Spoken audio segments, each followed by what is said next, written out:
¿Qué tal? Muy buen día a todos, sean bienvenidos una vez más a Planear tu Libro, su canal de cursos gratuitos para todo tipo de creador de contenido. Y el día de hoy vamos a continuar con la serie de cómo planear un personaje. Entonces estamos cerca del final y en esta ocasión vamos a hablar del historial médico de este personaje. Una forma sencilla de manejarlo para que tú puedas hacer ya sea un personaje enfermo y tengas que saber lo que le pasa o para que tomes algunos detalles interesantes en el caso de que posteriormente tengas que mostrar alguna afección que está viviendo o porque tiene ciertas dificultades. Comenzamos.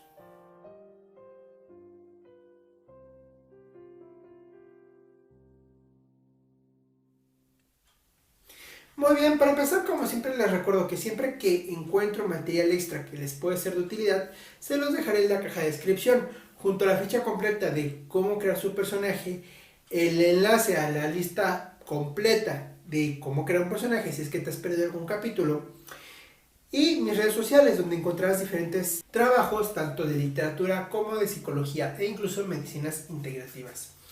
En esta ocasión vamos a tratar un tema que puede parecer un poco complicado, pero vamos a tratar de hacerlo un poco más simple sin ahondar tanto en estas partes médicas. Sin embargo, si te interesa propiamente hacerlo, debido a que tu historia va a tratarse de alguna situación de hospital o algo similar, puedes dejarme tu comentario para sugerirme nuevos temas y tratarlos en próximos videos. Ahora, vamos a empezar hablando de la alimentación de tu personaje, lo cual es muy importante para su estado de salud, ya que tanto excesos de algunos alimentos pueden hacerle daño como la falta de los mismos. Y en este caso podremos hablar de qué alimentos consumen y cómo se distribuyen.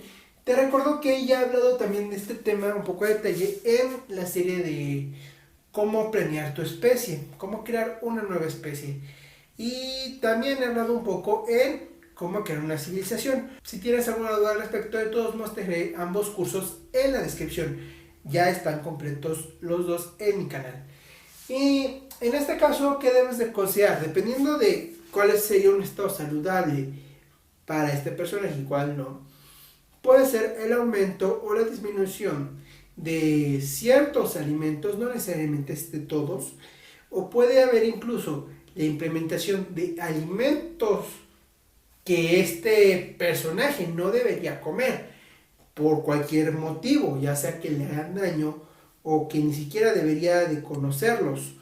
Y este daño no solamente es de enfermedad, incluso podría ser que consuma algo que altere sus dimensiones en el sentido que tal vez lo transporte a otro universo. Suena un poco raro el decirlo de esta manera, pero sí te puede ser útil. Incluso podría el personaje clonarlo o dividirlo por alguna razón.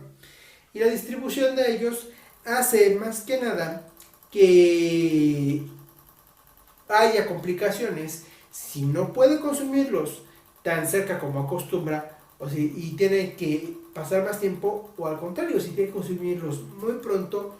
Ahora, si quieres ser un poquito más específico en la salud real, te puedo aconsejar que consideres que los ayunos demasiado extendidos van a hacer daño a la salud por diferentes situaciones e incluso pueden apoyar al desarrollo de diabetes. No voy a profundizar en ello, pero si quieres que hable más a fondo de estas partes de salud, déjame en los comentarios para preparar algún video. Ahora vamos a hablar de la higiene de tu personaje. Y vamos a dividirlo en tres categorías, que es el cuerpo, la ropa y la casa. El cuerpo naturalmente es cómo se limpia, qué tan frecuente es. Y en el caso de algunas especies o algunos personajes, pero es también hablar de cómo es que se limpia, ya que por ejemplo algunos animales se limpian o más bien mantienen a raya los parásitos a través de baños de tierra o a veces de lodo, dependiendo de la accesibilidad que tengan a un medio de limpieza. Y si hay alguna situación especial en cómo es esta higiene, por ejemplo, el personaje se baña en tina o se tiene que bañar en una cubeta, en el río, etcétera. Cualquier situación interesante de cómo lleva a cabo esta higiene nos va a ser de utilidad el saberla, Claro, solamente si es especial, si es notable. Ahora, en el caso de la ropa, de manera simple pues es tanto la limpieza que tiene en ella como qué tan frecuente se la cambia. Regularmente, si no se la cambia seguido, vas a notar una suciedad progresiva en este personaje. Es algo que comúnmente no se ve, por ejemplo, en el caso de la animación occidental. Para ahorrar costos y esfuerzo, suelen vestir a los personajes siempre igual. Pero, por ejemplo, vas a ver que en el caso del anime, tal vez no el shonen, que es el más popular, pero otros vas a ver que si no traen uniforme y suelen usar diferente ropa de civil, dependiendo del día o de la ocasión que esté presente. Incluso en el caso de shonen, pueden haber diferentes ropas en el caso de cambiar de un clima a otro. Y por último, de la casa o la vivienda donde habita. Naturalmente, si él habita en intemperie y es un tanto nómada, pues no va a haber mucha higiene, porque realmente es la que esté en el lugar. Sin embargo, en cualquiera de los dos casos, nos es útil saber cuál es el grado de contaminación que puede recibir en este lugar. Y en el caso de tener un aseo demasiado minucioso, por ejemplo, en un trastorno obsesivo compulsivo, ya estaríamos una vez más hablando de algo relevante, anormal, que puede ser interesante. Vamos al siguiente punto, que es los ginecobstétricos. Naturalmente esto no va a ser para todos los personajes, y no me refiero solamente a que depende de ti, sino que no todos los personajes tienen antecedentes ginecobstétricos. Para verlo de una manera más fácil y no entrar tan a fondo, vamos a hablar nada más de las características que tiene su periodo menstrual y qué síntomas le causan. Puede que no les cause ninguno, de hecho es lo más común para ahorrarse trabajo.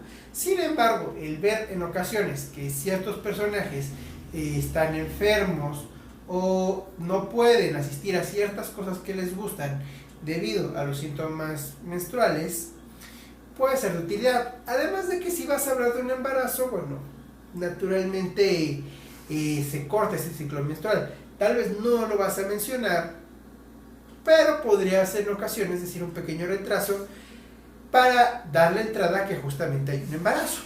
Vamos al siguiente punto, que son las enfermedades presentes. En este caso, no todos los personajes tienen enfermedades importantes. Sin embargo, si las tienen, sí es muy importante el mencionar cuáles son. Bueno, te menciono enfermedades propias, las que él presenta. ¿Por qué hago esta aclaración? Más adelante te voy a decir.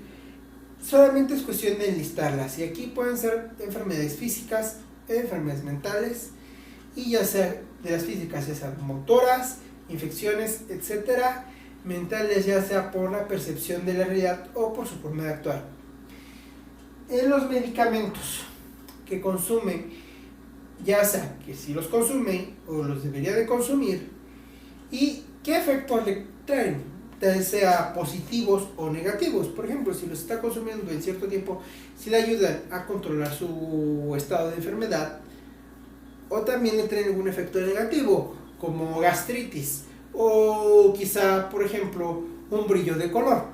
Esto lo hago como referencia a Los Simpson, cuando el señor Burns recibe su tratamiento debido a la relajación que recibe, su cuerpo empieza a brillar por toda la radiación que ha absorbido en la planta nuclear. En este caso es por la planta nuclear, pero tú podrías decir que es por el medicamento o el tratamiento que está recibiendo.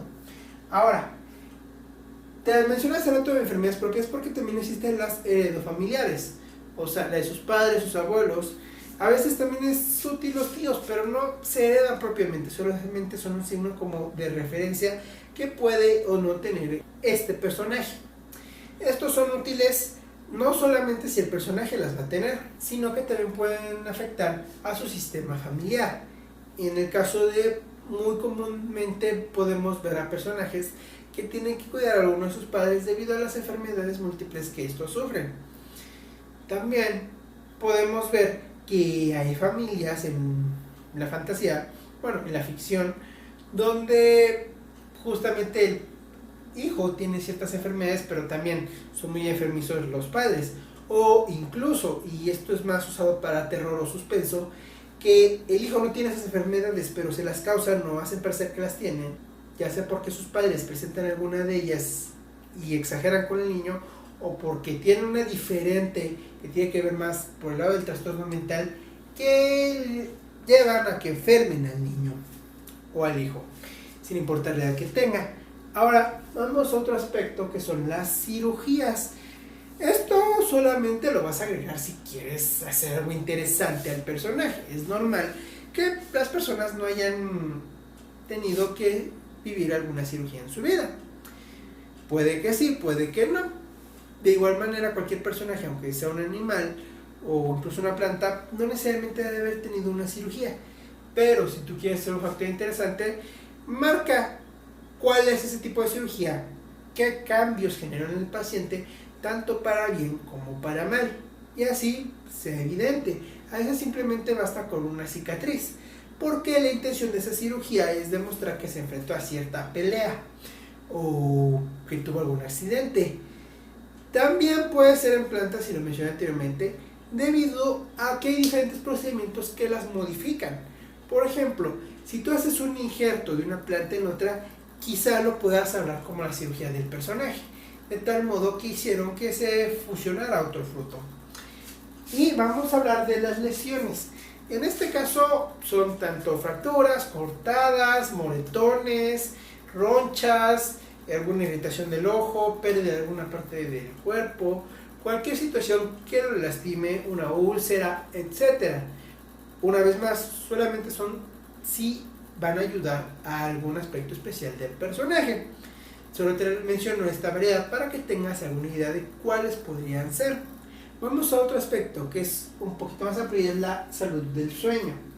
Esta, una vez más, como la alimentación, su descripción nos va a decir también qué tan bien está el personaje, pero además cuánta energía tiene, y nos va a permitir en medios gráficos hacer verlo como un personaje cansado, un personaje más activo, dependiendo de cuánto tiempo duerma. Sabemos también que debe ser con un motivo, puede ser por videojuegos, puede ser por trabajos de la escuela, de una investigación, o propiamente de su empleo. Puede ser que duerma muchísimo porque no tiene ninguna de esas responsabilidades, o porque tiene ciertas reglas de cuándo debe dormir. También, si esto es reparador, hay personajes que, igual que otros en la vida real, con muy poco tiempo de sueño se reparan bastante bien y tienen demasiada energía, y otros que probablemente duerman bastante y sigan sintiéndose cansados. Esto más que nada nos va a ayudar, como decía, en medios gráficos, o si el personaje llega a estar aletargado y con problemas de razonamiento para entender la situación. ¿Y cuáles son los problemas que puede presentar esto? Naturalmente son así los presenta, ya sean pesadillas, problemas para conciliar el sueño, el despertar constantemente, el soñar demasiado, o simplemente no tener un sueño reparador. Tal vez estos problemas no son directamente de su sueño, sino de lo que está alrededor. Por ejemplo, por culpa de mosquitos, por culpa de algún vecino ruidoso, etc. Y por último, los síntomas, que así lo vas a encontrar en la ficha de planear tu personaje. Pero también puedes considerar estos signos. ¿Cuál es la diferencia entre signos y síntomas? Los síntomas son aquello que, como suena la palabra, siente el paciente, ya sea dolor, mareo, cansancio, náuseas, etc. Y los signos son aquellos que como terceros podemos ver. Las lesiones que mencioné anteriormente, pero además algunos otros aspectos, por ejemplo, el color de la piel, la resequedad, la sudoración, uñas quebradizas, quizá el que le empiece a salir pelo por todos lados, como el caso de un hombre lobo, etcétera. Estos, una vez más, solamente si tiene alguna enfermedad, pero hay ocasiones en las que no es necesario la enfermedad, sino síntomas por su estilo de vida, o por, como mencionamos anteriormente, el periodo menstrual, o por alguna otra circunstancia de esos días. Por ejemplo, el miedo a un examen. Cualquier síntoma que le aqueje nos va a ser de utilidad para hacerlo sentir más real y poder generar esa empatía en el espectador. En todos los demás te mencioné que solamente era un aspecto para dificultarle ciertas cosas. En este momento tenemos que hablar más de ese reflejo que tenemos que causar al decir lo difícil que son hacer ciertas cosas, la dificultad para respirar, tal vez la sudoración, sentir mucho calor, etcétera. Esto, si lo vas a agregar, sí es importante tener una redacción que haga que el lector o el espectador pueda sentir esas mismas situaciones desagradables. Y bueno, eso es todo por esta ocasión. Recuerda una vez más que todos los enlaces de utilidad te los dejaré en la descripción y me ayudas muchísimo dándole like, suscribiéndote al canal, comentando y compartiendo con todo aquel que creas que le pueda ser de utilidad. Yo soy Golbat y nos vemos en la siguiente clase.